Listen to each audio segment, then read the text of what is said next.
A short time ago, the United States military began major combat operations in Iran. Our objective is to defend the American people by eliminating imminent threats from the Iranian regime, a vicious group of very hard, terrible people.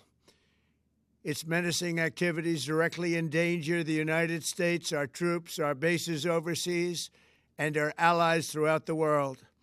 For 47 years, the Iranian regime has chanted death to America and waged an unending campaign of bloodshed and mass murder, targeting the United States, our troops, and the innocent people in many, many countries.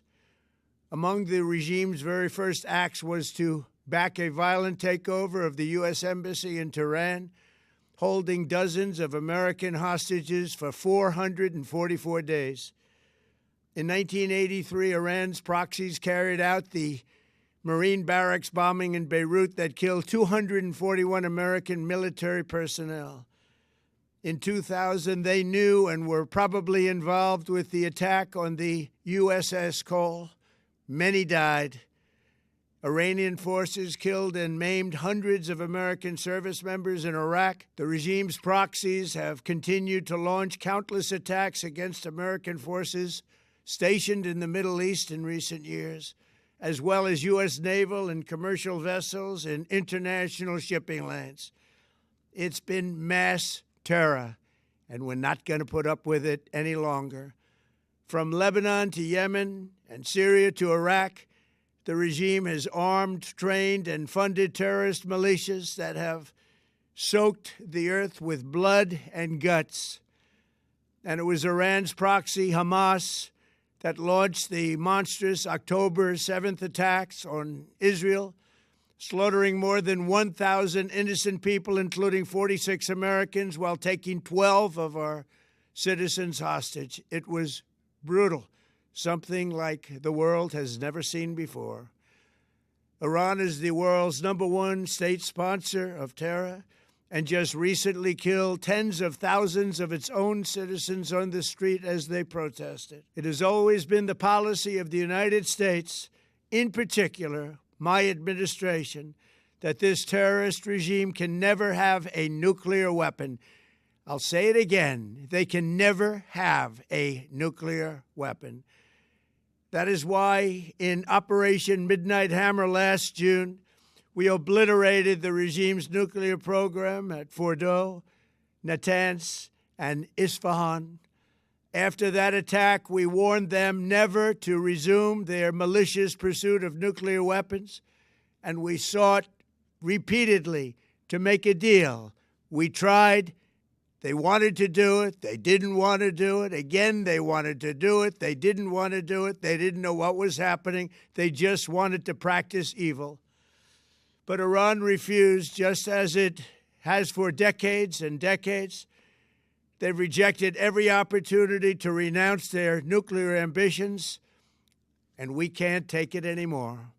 Instead, they attempted to rebuild their nuclear program and to continue developing long-range missiles that can now threaten our very good friends and allies in Europe, our troops stationed overseas, and could soon reach the American homeland.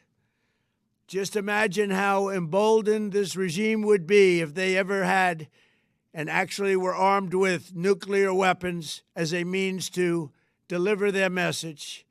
For these reasons, the United States military is undertaking a massive and ongoing operation to prevent this very wicked, radical dictatorship from threatening America and our core national security interests.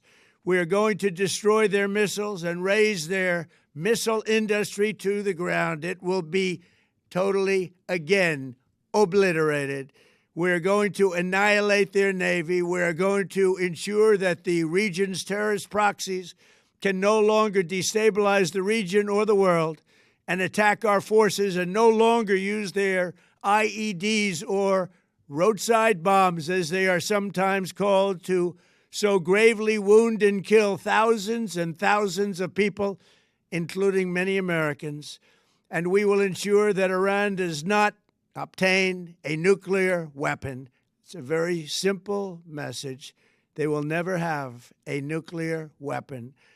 This regime will soon learn that no one should challenge the strength and might of the United States Armed Forces. I built and rebuilt our military in my first administration, and there is no military on earth even close to its power, strength, or sophistication. My administration has taken every possible step to minimize the risk to U.S. personnel in the region. Even so, and I do not make this statement lightly, the Iranian regime seeks to kill. The lives of courageous American heroes may be lost, and we may have casualties. That often happens in war. But we're doing this not for now. We're doing this for the future, and it is a noble mission. We pray for every service member as they selflessly risk their lives to ensure that Americans and our children will never be threatened by a nuclear-armed Iran. We ask God to protect all of our heroes in harm's way, and we trust that, with His help, the men and women of the armed forces will prevail.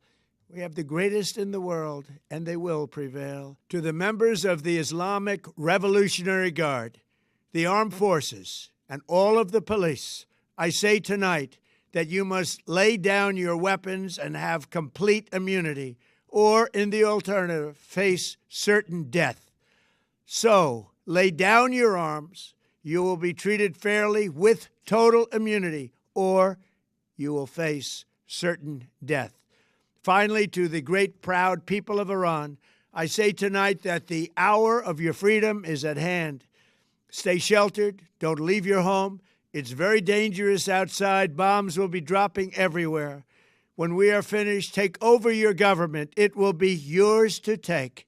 This will be probably your only chance for generations. For many years, you have asked for America's help, but you never got it. No president was willing to do what I am willing to do tonight. Now you have a president who is giving you what you want. So let's see how you respond. America is backing you with overwhelming strength and devastating force. Now is the time to seize control of your destiny and to unleash the prosperous and glorious future that is close within your reach. This is the moment for action. Do not let it pass. May God bless the brave men and women of America's armed forces. May God bless the United States of America. May God bless you all. Thank you.